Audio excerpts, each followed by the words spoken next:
देखो आम सरकार आभिमुख्य पूरा स्पष्ट आमर पशु संपद विकास और गोमातार विकास पाई सरकार विभिन्न प्रकार पदक्षेप नहीं जमती कि आमे गोशालार मध्य आमे कथा कहिचु जे आमे 5 वर्ष भितर ओडिशा रे 200 गोशालार व्यवस्था करिवु एवं सरकार तरफ ताकू सब्सिडी व्यवस्था रही जो माने कि अप टू 150 गाई पर्यंत 52 लाख पर्यंत कंस्ट्रक्शन पाई आमे सब्सिडी व्यवस्था करुचे एवं जो माने गोशाला करिवे एवं से गोमाता मानकर दैनंदिन खाद्यर व्यवस्था मध्य सरकार करबा पाई दिन को 54 टंकार व्यवस्था करा जायछि जा फलर कि आमर जो विभिन्न ग्रामांचल रे मध्य ए गोशाला एवं गोपालनर अधिक अधिक विकास करबा पाई एवं ग्रामांचल रे जदि आमे देखिबा चाष पर गोपालन होछि जो गोटे लाभजनक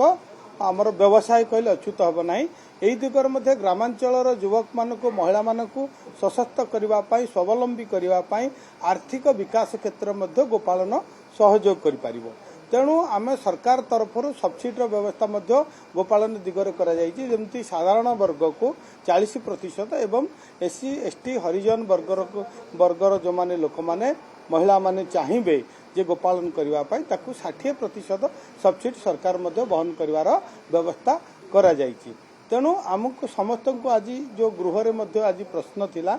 जे आमर दुग्ध मिशन बन्या जो रही दुग्ध उत्पादन क्षेत्र में ओडिशा को आग को नेबा पाई सरकार विभिन्न पदक्षेप वर्तमान नौचंती जमती कहली कि गोपालन एवं आमर घास चाष पाई मध्य सब्सिडी करा जायछि एवं ग्रामांचल रे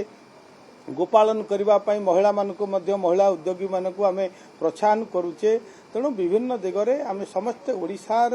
को जदि कृषि पर आमे जदि देखिबा जो जमती गोटे मिश्रण चाष कृषि गोपालन एवं आपणकर मत्स्य चाष एही दिगरे मध्य सरकार प्रोत्साहन वर्तमान दउचंती।